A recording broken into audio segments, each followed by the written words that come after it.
श्रीरामपूर शहरात श्रीरामनवमी निमित्त गोंदवणी परिसरातून काढण्यात आलेल्या झेंडा मिरवणुकीवर जिहादींकडून दगडफेक करण्यात आल्याने हिंदू समाजात संतापाची लाट उसळली आहे।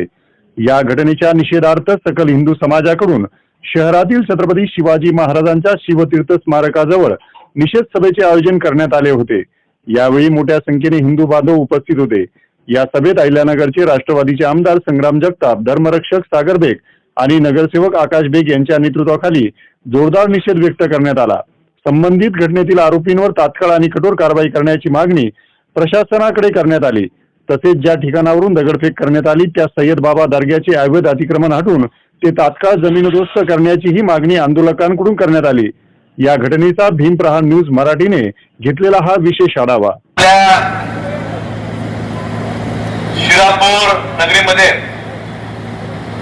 काल आपल्या सर्वांचं असणारं श्रद्धास्थान आणि तो दिवस म्हणजे प्रभू रामचंद्राचा जन्मोत्सव जर आपण रामनवमी म्हणून संबोधतो, त्या रामनवमीच्या निमित्तानं आपल्या हिंदू बांधव ज्यावेळेला कावड घेऊन येतात तर त्या कावडवरती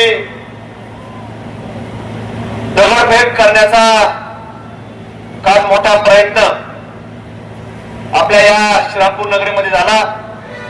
प्रथमतः मी त्या घटनेचा निषेध करतो आणि आता सागर भाऊने आपल्याला सांगितलं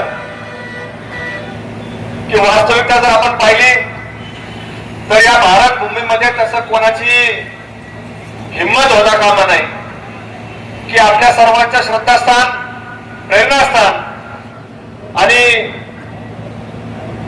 वर्षानुवर्ष आपण प्रभू रामचंद्रांच्या अस्मितेकरता भांडत आहोत।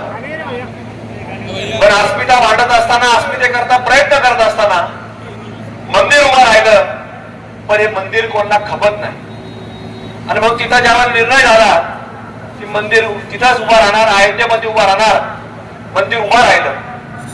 पण लोकांना वाटतं मंदिर उभं राहिलं आता कशा करता भांडायचं। पण आपल्याला अजूनही जागरूकता दाखवणं गरजेचं आहे। आपण संघटित नसल्यामुळं अशा लोकांचा प्रयत्न होतो, त्याची लोकांची हिंमत होती आणि इथून छत्रपती शिवाजी महाराजांच्या मूर्ती बसून हाकेच्या अंतरावर तुम्हाला सांगतो हा प्रकार आपल्याला घडतो आणि तो देखील देशामध्ये उत्सव चालू असताना आपल्याकडे घडतो। खरं तर ही वास्तविकता आम्हाला माहित नव्हती। काल सागर भैया सुद्धा आमच्या बरोबर सकाळपासून दुपारपर्यंत नगरमध्ये होते आणि मग त्यांनी मला सकाळी फोन केला, मला सांगितलं की काल आपण सगळे तिकडे होतो आणि असा असा प्रकार घडला। त्या मुलाला लागलेला आहे, अल्पवयीन मुलगा आहे, 16 वर्षाचा मुलगा आहे। खरं तर या लोकांचं जर पाहिलं तर यांच्यामध्ये अशी हिंमत नाही। असंच कुठतरी आनारामधून, त्या धार्मिक स्थळामधून, मस्जिदीमधून, दर्ग्यामधून अशा प्रकारचं सुरू केलं। यांच्यात जर हिंमत असेल तर यांनी सांगावं, एक दिवस निवडावं, ते सांगतील त्या ठिकाणी त्यांचे लोक, ते सांगतील तिथं आपले लोक। मला का त्यांनी एक दिवस सांगावं की वाघा बॉर्डर क्रॉस करून पलीकडे आम्ही सुद्धा येतो, कुणी येऊ नका, सागर म्हणून आम्ही दोघं जायला तयार आहे।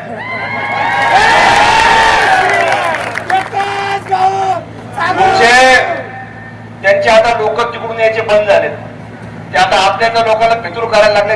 आपण दिल्लीमध्ये घटना पाहिली, आपल्या भारतीय लोकांना ते तसं आधार कार्डवर भारतीय आहेत, शरीरात इकडे पण मनाने तिकडून येते। म्हणून त्यांनी दिल्लीमधली जी घटना झाली आपण पाहिलं।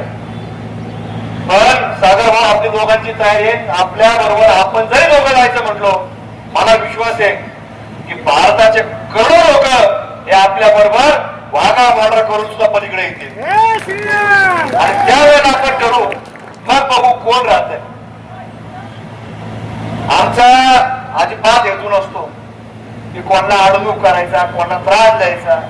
असा हिंदू जसं छत्रपती शिवाजी महाराजांनी हे स्वराज्य निर्माण केलं, सगळ्यांना बरोबर घेतलं, या स्वराज्यामध्ये सगळे लोक नीट राहावेत म्हणून त्यांनी केलं। पण यांना काय होतं, त्यांना राहत नाही आणि म्हणून हळूहळू यांचं ज्या वेळेला संख्या वाढत चालती त्यावेळेला प्रत्येक वेळेला कुठतरी त्यांची विचारधारा आपल्यावर लादण्याचं काम करतात। आणि ज्या गोष्टीचा सागर भाऊ तुम्ही आता उल्लेख केला की त्या काळामध्ये देखील या तलवारीच्या जोरावरती अनेक लोकांना या लोकांनी तलवारी घालायला लावल्या, ही वस्तुस्थिती आहे आणि इतिहास आहे. मग उद्याच्या काळात देखील आपल्या सर्वांना संघटित राहणे अत्यंत महत्वाचं आहे. त्यामुळे आज जरी पोलीस प्रशासनाने कालच्या घटनेवर एफआयआर दाखल केली असेल, आमचं तुम्ही एफआयआर दाखल केली हरकत नाही, पण आता आमचं म्हणणं आहे जसं अतिक्रमण काढलं गेलं, अतिक्रमण काढल्यानंतर मला वाटतं इथं फक्त आणि फक्त हिंदू लोकांचं अतिक्रमण काढलं गेलं, पण याच्यामध्ये ज्या लोकांचं अतिक्रमण काढलं पाहिजे होतं, की ज्या लोकांनी दगडफेक केली त्या वास्तू, त्या इमारती, त्या धार्मिक स्थळं, दर्गा असेल किंवा मस्जिद असेल, याचं अतिक्रमण अजिबात काढलं गेलं नाही. त्यामुळे आमची आज इथल्या स्थानिक नगरपालिकेला मागणी आहे की या लोकांचं अतिक्रमण काढलं नाही तर याच्यावर देखील आपल्या कमिटीच्या वतीने एक दिवस ठरवा आणि इथं आपली श्रीरामपूर नगरी याच्यामध्ये पुढचा निर्णय घेऊन मग तो बंदचा असेल किंवा उद्याच्या काळामध्ये आपला एक दिवस ठरवून सकल हिंदू समाजाच्या वतीनं, श्रीराम संघाच्या वतीनं आपण पुढचा एक भव्य मोर्चा काढण्याचं नियोजन करा आणि ते अतिक्रमण पाडण्याचा निर्णय घ्या. जर ते काढलं नाही तर आपण संबंध अहिल्यानगर जिल्ह्यामधून देखील या ठिकाणी सकल हिंदू समाज जमा करण्याचं नियोजन हे आपल्या वतीनं करू आणि नगरपालिकेच्या विरोधामध्ये या ठिकाणी मोर्चा काढण्याचं काम हे आपल्या श्रीरामपूर नगरीमध्ये करण्याचं काम आपल्याला करावं लागणार आहे की ज्याच्यात अशा प्रकार होत असतील तर याच्यामध्ये आपल्याला कुठेतरी विचार करण्याची आवश्यकता आहे. आजही आपण पाहिलं रस्ता नाजूकर गोळा करण्याकरता लोक गेले, त्यांना मारहाण करण्यात आली, म्हणजे हिंदूंच्याकडून पैसे वसूल करायचे आणि यांच्या नावाने त्यांनी सांगितलं की हमारे दर आले का. हमारे दर म्हणजे कुठं आहे नेमकं? तू भारत देशात राहतो, तू श्रीरामपूर नगरीमध्ये राहतो, तुला श्रीरामपूर नगरीचाच नगरपालिकेचा कायदा तुलाच मान्य करावा लागेल आणि या भारत देशाचा संविधानच तुला मान्य करावं लागेल. तुला मान्य नसेल तर तुला मात्र इथून जावं लागेल.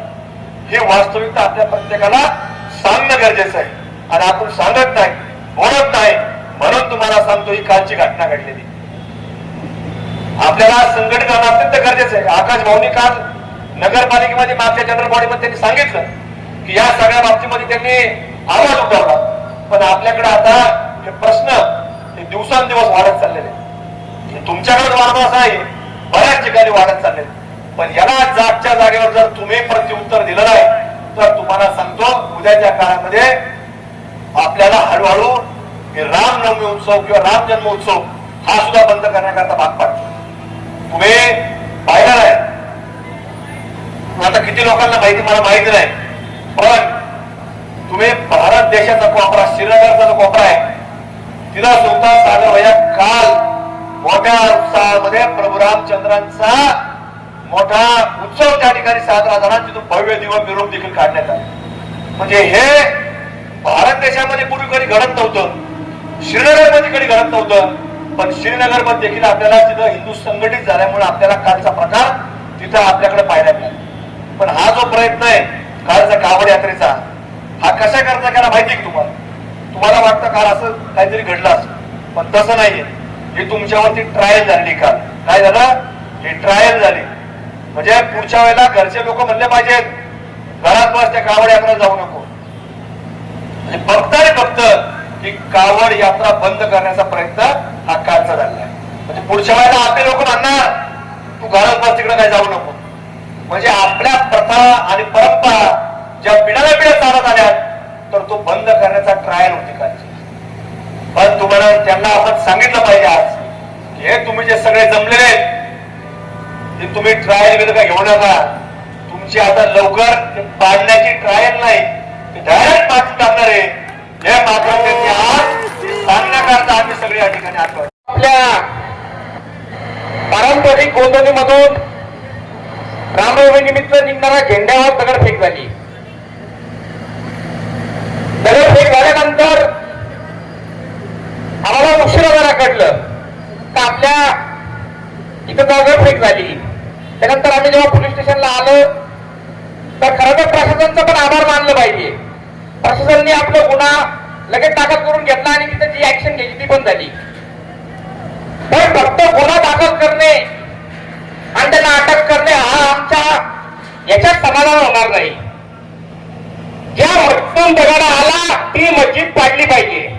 या आमच्या सर्व हिंदू समाजाची मागणी आहे. ही घटना जर युपी मध्ये झाली असती तर अजून त्याचा निकाल लागलेला असता. आपल्या इथं सरकार हिंदुत्ववादी आहे, त्या सरकारने काम केलं पाहिजे आणि ती मस्जिद पाडली पाहिजे. आमची निघलेला हा पारंपरिक झेंडा आहे आणि दरवर्षीप्रमाणे निघतो आणि आमच्या लोकांनी कुणालाही तिथे त्रास दिलेला नव्हता. शांततेत झेंडा निघून चालला होता. 2 वर्षापूर्वी मी त्या झेंड्यामध्ये सहभाग झालो होतो. त्यावेळेस एक प्रथा पाडून ठेवली होती का 40 वर्षापासून अशी प्रथा आहे का मस्जिद समोर गेल्यानंतर डीजे वाजवायचं नाही. ती प्रथा होती, माझा आपण ती मोडीत काढली. का हा भारत हा महाराष्ट्र आमच्या बाबाचा आहे, या हरामखोरांच्या बाबाचा नाहीये. कुठं वाजवायचं कुठं काय करायचं हे आम्ही ठरवणार.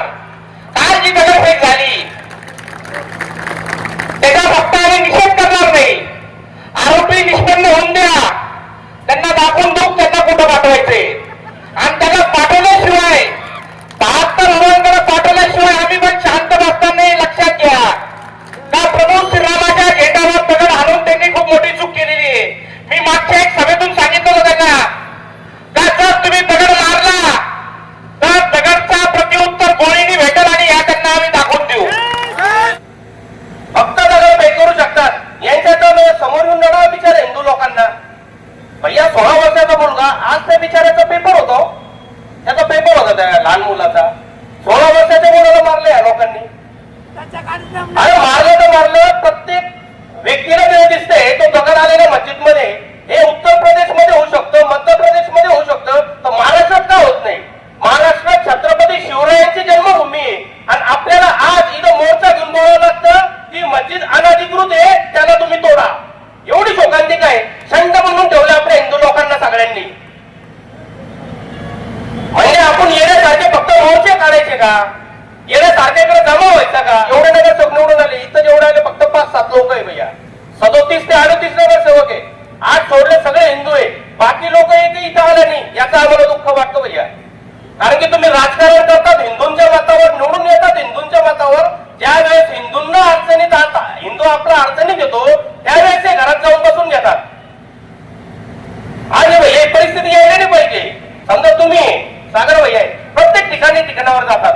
पश्चिम महाराष्ट्रामध्ये 200 पेक्षा जास्त मोर्चे घेतले. कशासाठी घेतले? आपला हिंदू सुरक्षित राहावं म्हणून घेतले. सरकारचं काम आहे मस्जिद कधी अनधिकृत आहे का त्याला त्यांनी तोडायला पाहिजे. म्हणजे हे बोलण्यासाठी पण आपल्या लोकांना जमाव करावं लागतं, नॅशनल न्यूज मीडियावर बोलावं लागतं. याच्यापेक्षा जास्त शोकांतिका कशाची? आज मी समजा शिवसेना पक्षाकडनं आज नगरसेवक बोलून आलो भैया. पक्षवाल्यांची जिम्मेदारी आहे का तुम्ही लोकांनी ते बघावा. नगर विकास खातं शिंदे साहेबांकडे, त्यांनी ते बघावं, पेपर बघावं. त्यांना वाटतं इनलिगल आहे ते तोडून टाकायला पाहिजे. रेल्वे हद्दमध्ये ती मस्जिद म्हणजे आपणचं राजकारण आहे. एका टाइमात बोलतात सगळं तोडून टाकू, हे करू. का तोडत नाही हे लोक? म्हणजे प्रत्येक वेळेस आपण सगळ्या गरीब समाजाला बिचाऱ्यांना उत्तर भैया गरीब समाज आहे ना आपला, घरदार सोडून येतो, काम धंदे सोडून येतो आपल्यासाठी. हे सगळे आलेली ही जनता कशासाठी आली? काल त्या लहान पोलावर अन्याय झाला म्हणून ही सगळी जनता आलेली भैया. मी थांबतो आणि आपल्या हिंदू समाजाला सांगतो, चंड बनून आयुष्यभर जगण्यापेक्षा एक दिवस वाघ बनून जागा. एक दिवस वाघ बनून जागा, फक्त एक दिवस. तो एक दिवस आयुष्यभर तुमच्या ध्यानात राहणार आणि कोणत्या लाट्याची हिंमत नाही तुम्हाला लढायची. एवढं बोलून मी थांबतो. जय श्रीराम.